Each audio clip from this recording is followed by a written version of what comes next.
Assalamualaikum warahmatullahi wabarakatuh. Rio Hotspot Lovers, selamat datang kembali di Rio Hotspot Channel.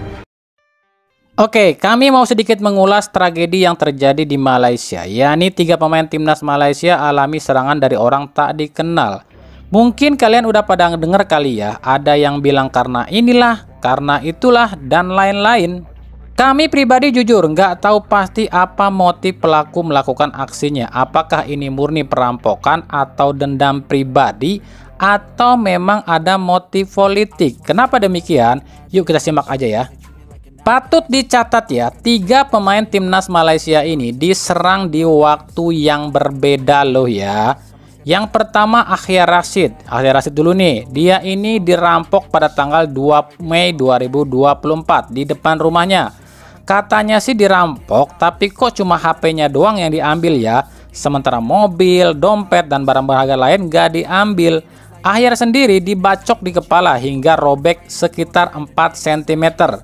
Nah, pelakunya adalah 2 orang bermotor pakai topeng dan tinggi tubuh sekitar 185 cm. Yang kedua 7 Mei 2024, giliran Faisal Halim, pemain Selangor FC yang disiram air keras oleh orang tak dikenal usai main go-kart jam 4 sore. Faisal mengalami luka bakar level 4 dan memastikan pensiun dini karena lukanya sangat serius. Pelakunya sama, 2 orang bertopeng dan juga bertinggi tubuh sekitar 185 cm. Yang ketiga Syafiq Rahim, pemain JDT yang mobilnya dirusak oleh orang tak dikenal 8 Mei 2024. Awalnya Syafiq ini dibuntuti oleh 2 orang berboncengan sepeda motor sampai akhirnya Syafiq ini sampailah ke tempat latihan JDT.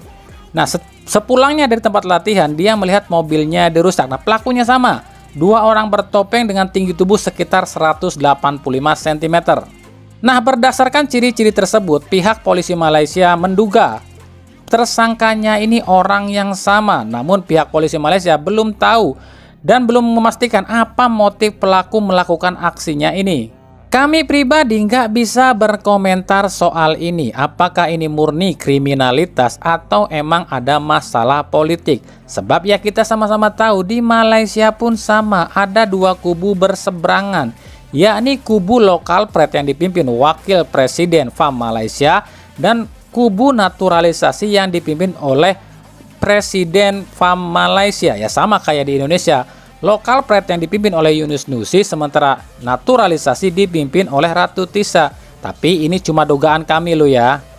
Tapi jika ini dilakukan oleh supporter timnasnya Malaysia, ini membuka mata kita. Jika sebarbar apapun supporter timnas Indonesia, nggak ada yang sampai lakukan pemukulan ataupun melukai para pemain timnas kita loh. Para netizen Indonesia ini cuma barbarnya di medsos, apalagi untuk Ultras Garuda. Ultras Garuda ini biasanya nggak peduli loh, yang main itu mau dia lokal ataupun naturalisasi.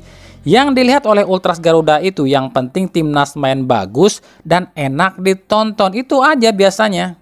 Adapun yang mengaku supporter Indonesia yang lakukan hujatan itu bukan Ultras Garuda, tapi bocil-bocil goblok yang emang nggak tahu bola.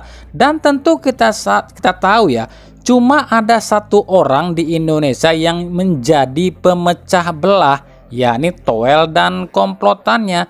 Coba kalau nggak ada yang namanya Toel dan komplotannya ini, tentu supporter timnas kita ini nggak akan terpecah belah. Makanya kami sangat berharap pada pemerintahan Indonesia yang baru ini agar dibuatkan undang-undang yang mengatur pembatasan berpendapat dan untuk hujat menghujat.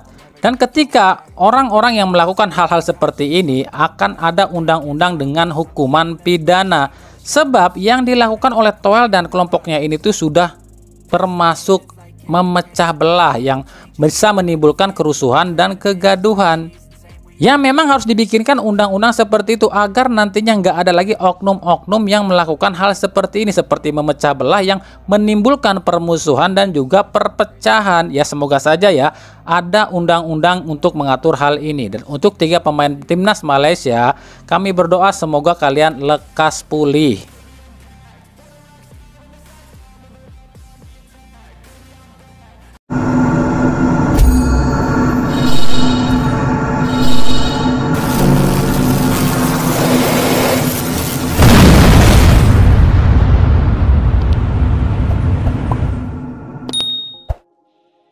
Dari Persib Bandung, kami baru aja mendapatkan info kalau leg pertama Champions Series ini tuh batal loh digelar di Stadion Iwayan Dipta.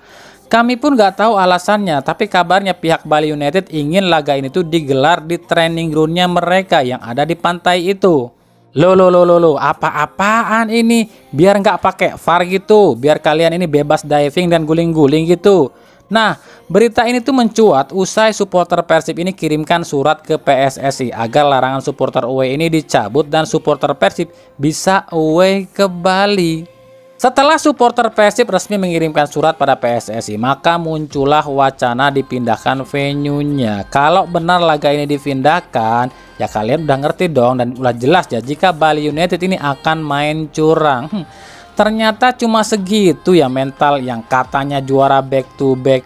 Kalau benar ini dipindahkan dan tanpa penonton, ya kalian udah tau lah tim siluman yang satu ini emang mafia di sepak bola Indonesia. Lanjut ya, dari Persib Bandung, ini ada yang nanya nih, Bang, apa benar Persib itu selalu sulit mengalahkan Bali United lantaran pemain Persib ini segan karena banyak pemain Persib yang punya rumah di Bali atau sering liburan ke Bali? Ya mungkin aja sih, sebab ya mungkin kalian pun akan merasa hal yang sama kalian. Kalau kalian main bola nih, terus ngelawan tim tempat tinggal kalian, kan pasti kalian juga akan segan kali ya. Jadi mungkin ada pikiran kayak gini nih di pemain, kalau saya main ngotot lawan tim ini, rumah saya disatronin lagi di sana, gitu kali ya pikirannya. Tapi seharusnya sebagai seorang pemain profesional, pikiran kayak gitu tuh nggak boleh ada. Sebab kami pun dulu pernah ngerasain jadi pemain profesional dan itu nggak boleh punya pikiran kayak gitu. Justru ya biasanya ya kalau pemain profesional itu kalau menghadapi mantan timnya ataupun tim yang ditinggali atau tempat tinggalnya sama dengan kita, justru akan lebih ngotot biasanya. Nah, kalau emang kalian curiga para pemain Persib ini loyo kalau ngelawan Bali United karena mereka punya rumah di Bali, yuk kita intip aja siapa sih pemain Persib yang punya rumah di Bali. Ada Nick Kuipers, Ciro Alves, Maklok, Ezra Walian, Victor Igbonevo, Febri Haryadi, dan David da Silva. Nah, silakan menurut kalian apakah orang-orang atau pemain-pemain ini kalau main lawan Bali United itu jadi loyo apa enggak? Cuma buat kami mungkin bukan cuma mereka ini punya rumah di Bali kali ya, tapi juga mungkin para pemain Persib ini tuh sering liburan ke Bali atau memang mereka punya bisnis di Bali, jadi mereka mungkin agak segan gitu kali ya. Nah, kemarin ada yang bilang ini masalah cuaca kali Bang, soalnya cuaca di Bali kan beda banget dengan di Bandung. Nggak masuk akal juga buat kami, soalnya ya jangankan main di Bali, main di Bandung aja pemain Persib kadang loyo juga kalau ketemu Bali United. Dan kalau kami perhatikan ya, yang paling ketahuan melehoi kalau ketemu Bali United itu cuma dua orang deh kalau buat kami, yakni Maklok dan Ezra Walian. Sebab ya dua pemain ini kan katanya sih punya KTP Bali, jadi wajar kali ya agak segan main lawan tim daerahnya kali ya. Lalu solusinya gimana ya kalau kalian ini protes ataupun ngerasa pemain-pemain Persib ini loyo sebab mereka ini punya rumah di Bali atau ada hubungan dengan Bali? Ya satu-satunya cara ya copotin semua pemain yang ada hubungannya dengan Bali United dan larang pemain Persib ini buat liburan ke Bali. Tapi apa bisa? Kan gitu pertanyaannya. Tapi nanti coba kami tanya deh sama Made Wirawan, kenapa pemain Persib ini kalau jumpa Bali United selalu melehoi? Kan Made Wirawan orang Bali, pasti tahu tuh penyebabnya. Coba nanti kita tanya ya.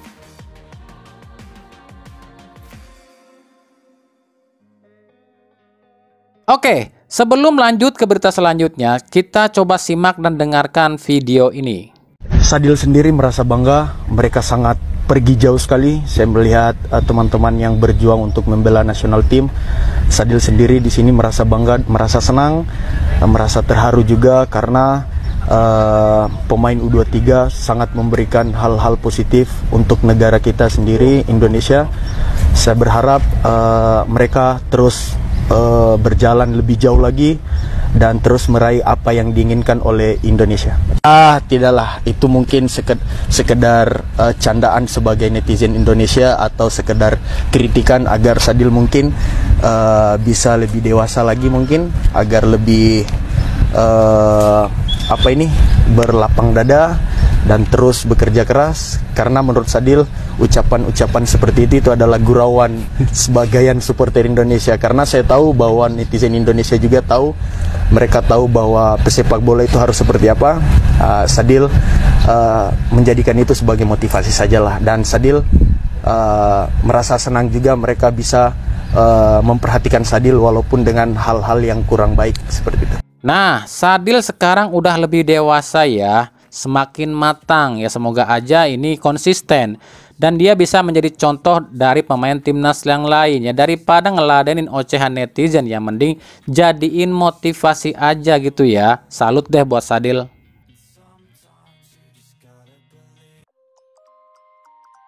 Dari timnas U23 ya, sudahlah ya, mau bilang apa lagi, kan kami udah bilang kalau lawan Guinea ini pancing emosi mereka, malah kita yang kepancing emosi. Ya udah berantakan kan semuanya.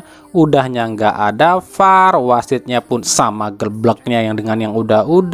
Ya udah hancur semuanya. Di timnas Indonesia di babak pertama terlalu banyak pegang bola, terus juga sering banget kehilangan bola, penguasaan bola juga kurang. Ditambah lagi pemain Guinea juga cerdik, pinter banget nih. Banyak drama banget ya di sini. Ya emang susah ini melawan Guinea, kenapa? Ya ini main di Prancis, sementara Guinea ini kan jajahan Prancis. Ya otomatis Guinea ini main di kandang, di sini aja udah ketebak kok. Kan kemarin kami udah bilang Guinea ini jelek kalau cetak gol lewat open play. Mereka ini selalu dari set piece, entah itu tendangan bebas ataupun juga dari penalti. Karena tim Guinea ini memang cerdik banget kalau bikin-bikin drama, kan terbukti juga kan Indonesia kena juga kan. Tapi ya udahlah ya, nggak apa-apa. Kita nggak lolos Olimpiade juga, atau juga nggak ada gunanya juga Olimpiade, nggak bakalan naikin ranking FIFA juga. Tapi yang pasti banyak yang harus dibenahi di sini. Sisi belakang, sisi depan, sisi tengah, semuanya harus dibenahi. Entah kenapa kami rasa di laga ini kok menurun banget ya performa para pemain timnas U23. Ini jauh beda banget sama di gelaran AFC Cup kemarin ya, yang tampil Spartan. Dan hilangnya Habner dan Rido benar-benar kerasa ya di lini pertahanan timnas Indonesia. Ya semoga aja di masuknya Jens Reven akan menambah daya gedor timnas Indonesia ke depannya. Tetap semangat Garuda Muda. Ya pertandingan hari Kamis ini kita kalah total ya. Timnas U23 kalah, timnas putri pun dibantai Korsel 12-0. Ya ini sih bikin para pengkhianat bangsa Toel dan pasukannya ngakak nih. Kalau saya jadi presiden, ini orang-orang yang menghina timnas ini ya, Toel dan komplotannya nih udah saya tangkapin, udah saya penjarain sih. Sebabnya sama aja, mereka ini kan menghina pasukan negara. Tapi entahlah mereka ini berpegang pada apa sih, kok nggak ada yang berani gitu loh nangkap para komplotan Toel ini. Ini kan mungkin benar kata Marcelino kali ya, negara yang aneh. Ada orang ngehina pasukan negaranya kok nggak pernah ditangkap. Aneh nggak? Ya aneh.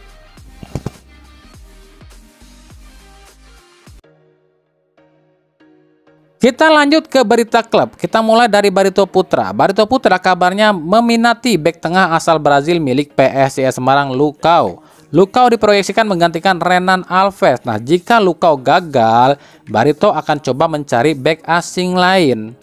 Lucao sendiri dipastikan akan dicoret oleh PSIS di akhir musim ini. Lucao awalnya diisukan akan ke klub luar negeri. Tapi akan kita lihat nanti nih, akan kemanakah Lucao ini berlabuh? Apakah tetap di dalam negeri atau memang pindah ke luar negeri? Dari PSS Sleman. PSS Sleman kabarnya meminati striker asal Liberia milik Sri Pahang FC di Malaysia, Kepah Sherman. Musim lalu Kepah Sherman di Pahang ini menorehkan 30 kali penampilan dengan catatan 14 gol dan 7 assist. Ya, kita tunggu aja kebenarannya.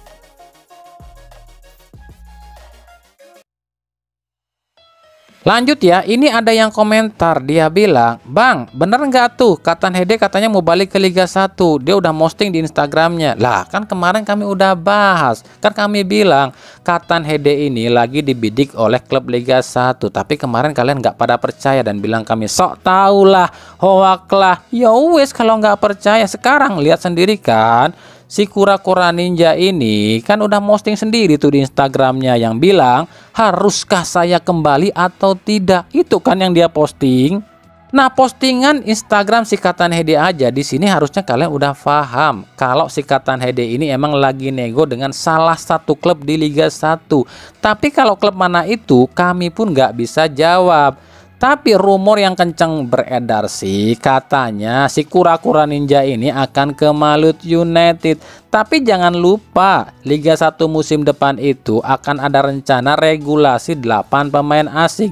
Ya bisa aja kan si kura-kura ninja ini masuk ke klub manapun.